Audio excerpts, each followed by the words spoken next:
So are you thinking about buying a TW200? Here's 5 things you should know before you buy one. Hello everybody, coming at you with all my might. It is Smite. How you guys doing today? And welcome to Smightification. Today I'm going to tell you 5 things you should know before you buy a Yamaha TW200. Now first of all, you need to ask yourself, why am I buying the Yamaha TW200? For what purpose am I buying it for?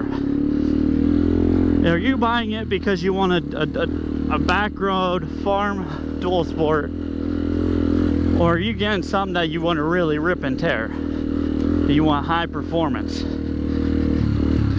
Are you planning on ever riding highway? Are you doing a town commute? These are all very important questions you need to be asking yourself before purchasing.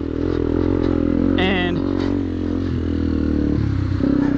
so here, I'm going to tell you what I think you should know before purchasing a Yamaha TW200. So once you establish what you're going to ride it for, we're going to see if the TW applies to your application. The TW is a great trail bike for putzing along. You can rip it, but it does not have the performance in the motor, and you can't upgrade the motor. There is literally a handful of parts that you can do to the TW to squeeze any bit of performance out of it. And what I have done, I've already done to this TW, so I can tell you that. You can get a higher compression piston, I've heard, but that's about it. There's no cams, there's no anything. That's right off the shelf, a bolt-on. The TW motor is as it is. You can jet the motor and pipe it to get a little bit more responsiveness out of this bike, and air filter. And I have a list of what I have on this bike in the description below. So that is one thing you should know. Let's go on to the next. Suspension. If you plan on riding this any bit aggressively, you're going to need a front fork spring upgrade.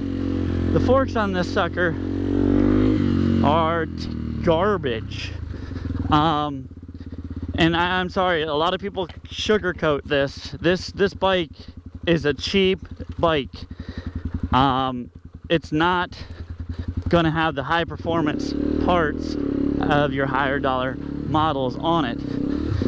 These front forks, if you're like 170 to 200 pounds, they will bottom out on everything. You need to purchase upgraded fork springs or cartridge emulators, and they can be pricey. So that's one thing if you plan on riding hard. If you're a small folk, you don't have to worry about that, but I'm a bigger guy, and that's another thing. Bar risers. If you're a bigger guy, you're gonna need the bars up farther. Another thing you should know before buying your TW200, yes, it is an amazing bike, but also it is a cheap bike. Now, I'm a member of a TW200 Facebook group, and everybody on there thinks these things are made of gold, and I am sad to tell you guys, they're not. This is a $4,000 motorcycle, and it depreciates in value. Brand new. You can, in some states, you can pick these up for as little as $4,000. And most, like, and here in PA, you can pick them up for $48,000. Brand new, off the floor.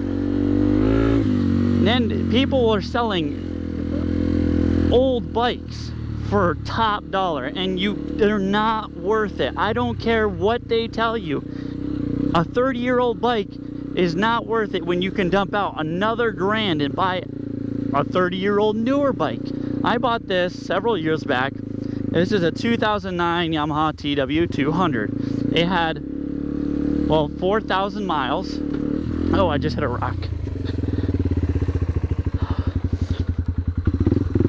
It had 4,000 miles, and I bought it for $2,000 up on the New York PA border. $2,000. Uh-oh. Ah. So you got people telling you that their bike is worth any more than that and it's older, you are getting ripped off. Because I've seen ones that have 26,000 to 13,000 miles and people are wanting 3,500 for them. That is a joke when you can buy it brand new for $4,000. You gotta watch. Go to NADA, check out the blue book on the bike. That is very important. And everybody there, I mean, this is the thing, is this, when you get a cult following, people get brainwashed into thinking this is the best bike that has ever crossed the planet. And I'm here to tell you it's not. It's a great bike. I love Yamaha, before you stone me. It's a great bike. I love Yamaha, but it's by far not the best bike on the market. The best bike with fat tires. The only bike with fat tires. But you're not buying something that's going to be worth its value down the road 30 years, unlike people think. And people do this with all bikes, so it's just what it is. But let me tell you guys, this bike is not your highway commuter. I don't care who you are. I've done 10,000 miles on the highway just last year on my BMW F800 GS.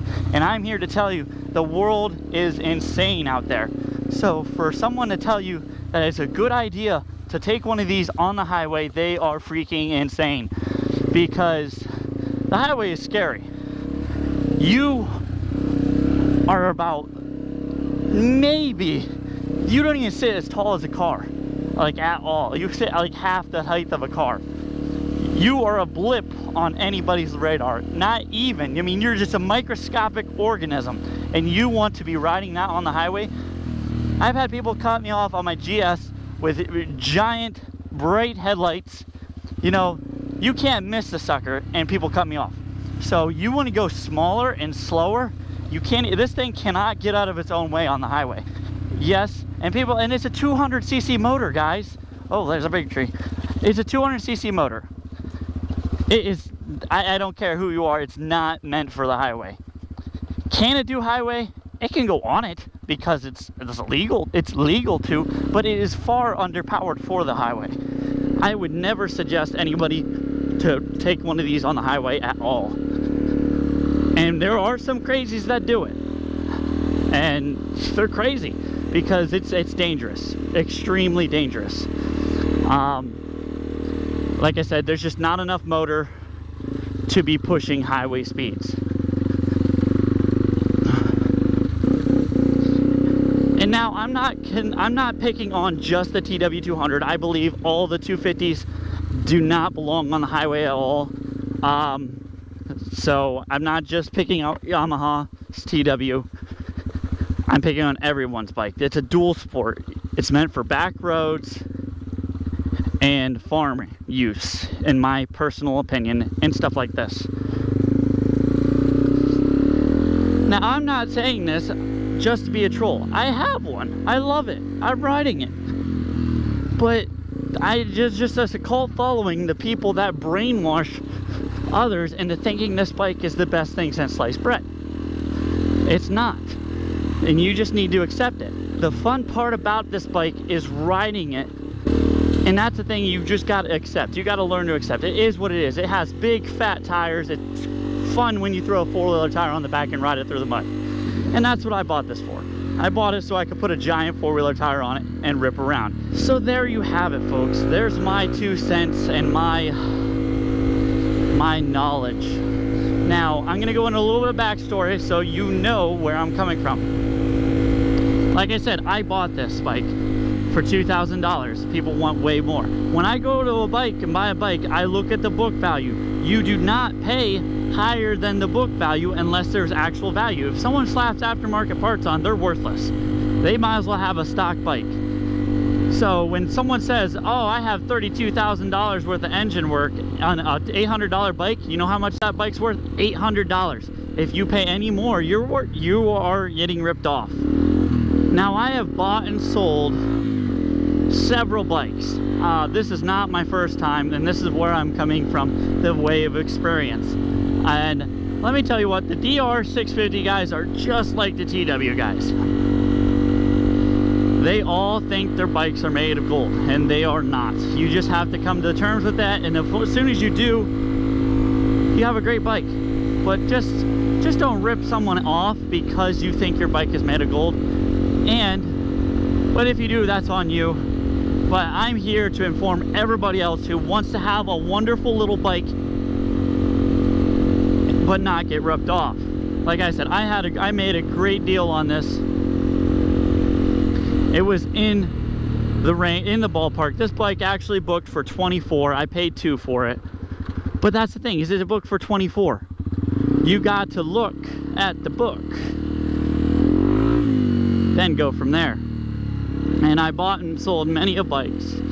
Check out my channel. Make sure you subscribe. And let me know what you think in the comments below. But it is what it is. Because I kid you not, it is a fun little bike. Fun little 4-stroke. But it's not going to be one bike to rule them all. By far. I have a KTM 300 XCW. That's why I'm wearing orange. I was just wearing that, riding that. And that's a phenomenal bike. Will I take it on the road? Have I taken it on the road? Yes. Is it good for the road? No. No, no, no, never. But that's, you know, I accept that. It is what it is. That's why I have several bikes, and that's what you do. You never buy this bike to ride on the highway. This bike is a woods bike. It's a trail bike. It's also a dual sport. But whatever you do, ride safe. Keep on keeping on. Thank you for watching, and subscribe. Have a nice day. Thanks again for watching. Hope you all have a wonderful day, and God bless.